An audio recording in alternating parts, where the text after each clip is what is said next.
ॾिसी रहिया आहियो सिंध ग्रीन न्यूज़। मां आहियां गुलज़ार अहमद चांडियो। ख़बरुनि जो सिलसिलो जारी आहे। हाणे ख़बरूं शामिल कंदासीं। शहदाद कोट खां रिपोर्ट कर रहियो है गुलज़ार अहमद चांडियो। शहदाद कोट में वधंदड़ बदअमनी जे वाक़िअनि ख़िलाफ़ सिंध यूनाइटेड पार्टी जी मेज़बानी में मक़ामी खुरम होटल ते आल पार्टीज़ कॉन्फ्रेंस मुनक़िद कई वई। एपीसी में शहर जे मुख़्तलिफ़ सियासी समाजी तंज़ीमुनि जे अॻुवाननि, सहाफ़ियुनि, सोशल वर्करनि ऐं शहरनि वॾे अंग में शिरकत कई।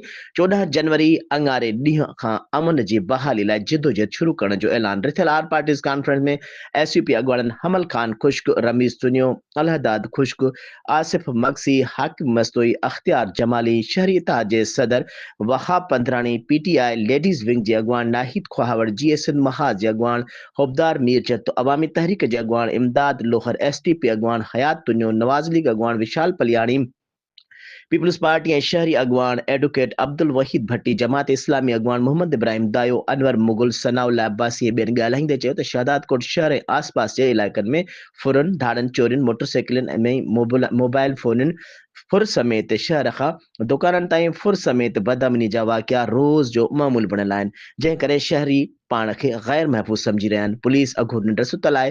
हुननि चयो त शहदाद कोट में अमन अमान जे बहाल कराइण जा पुलिस समेत चूंडियल नुमाइंदा पिणु अहम ज़िम्मेवार आहिनि। आल पार्टीज़ कॉन्फ्रेंस में अमन अमान बहाल करण लाइ मुख़्तलिफ़ सियासी समाजी तंज़ीमुनि जे अॻुवाननि ते मुश्तमिल 14 रुकनी अमन कमेटी जोड़ी वई, जेका शहरियुनि सां मुलाक़ातूं करे जिदोजहद तेज़ कंदी ऐं पहिरें मरहले में 14 जनवरी अंगारे ॾींहं खां 3 ॾींहंनि लाइ कोठी मोटी चौक ते कैंप क़ाइमु करे जिदोजहद शुरू करण जो ऐलान कयो वियो।